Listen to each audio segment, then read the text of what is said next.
made it. It's freaking hot. First pass was damn embarrassing.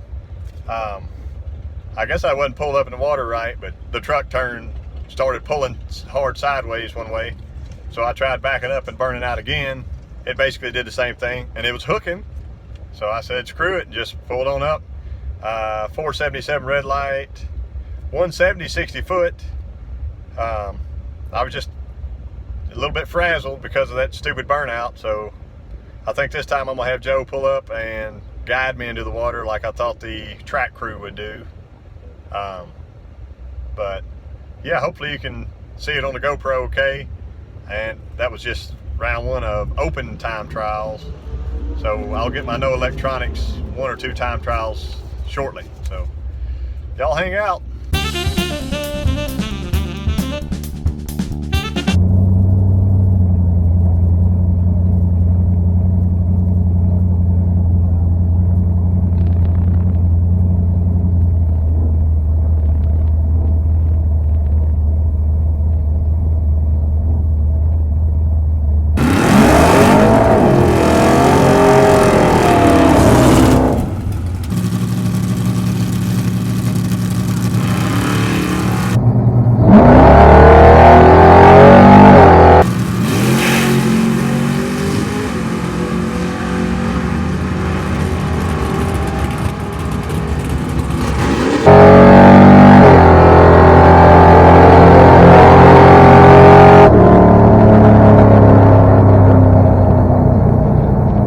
That was round 2.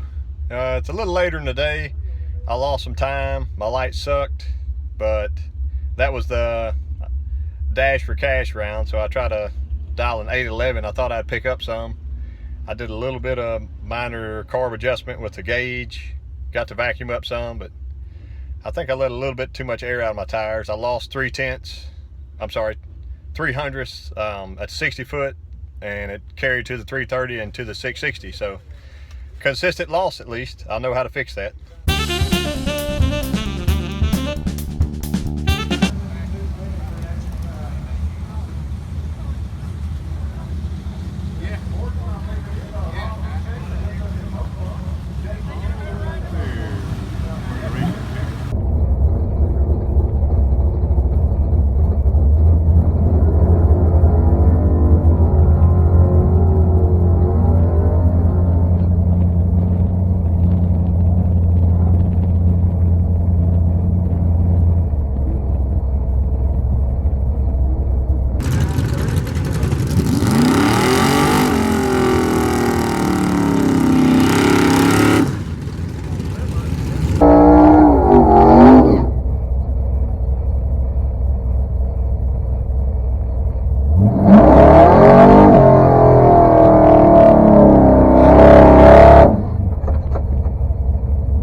Third round, kind of funny, like I swear I got a good burnout, but it must have been just slightly out of the groove or something, and the truck was like, it felt like it was driving sideways all the way down the track, which it's definitely too slow to do that.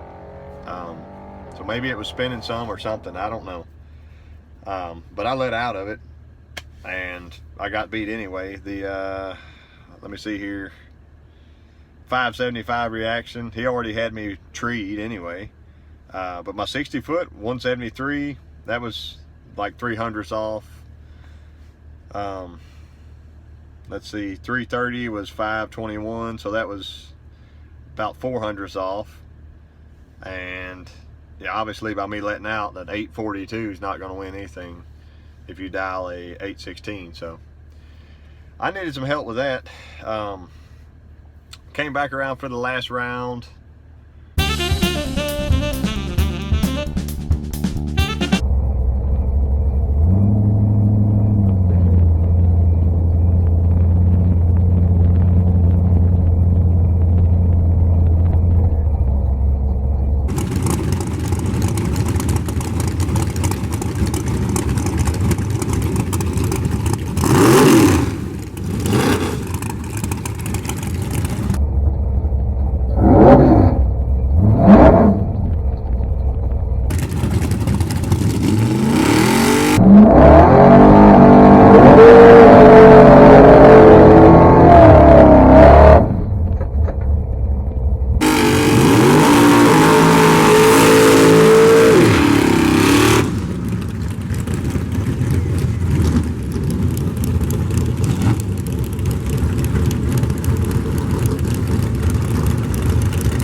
Fourth round I pulled up and good burnout. I'm in the right hand lane.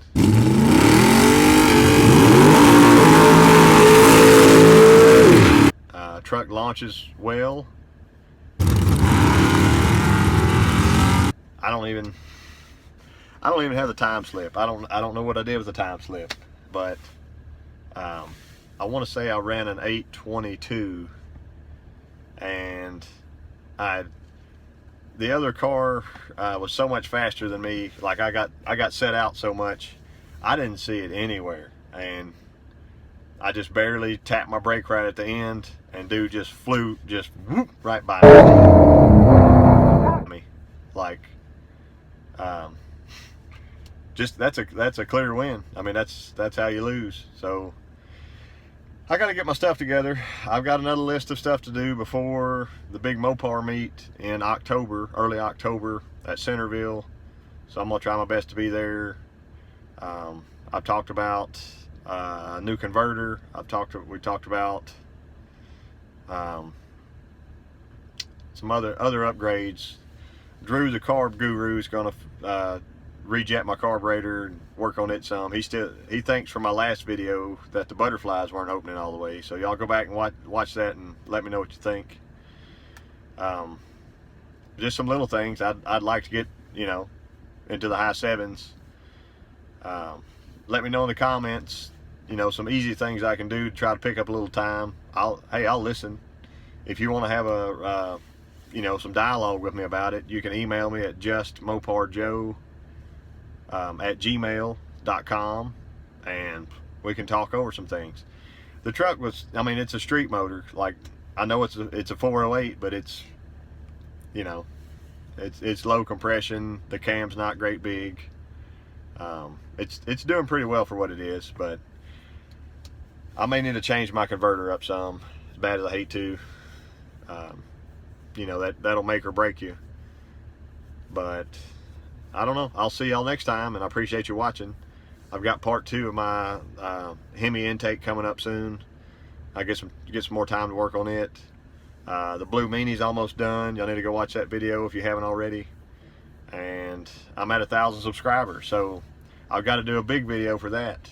So I've got something in mind. I'm not gonna tell anybody yet, but yeah, I thank y'all for watching. I'll see you next time.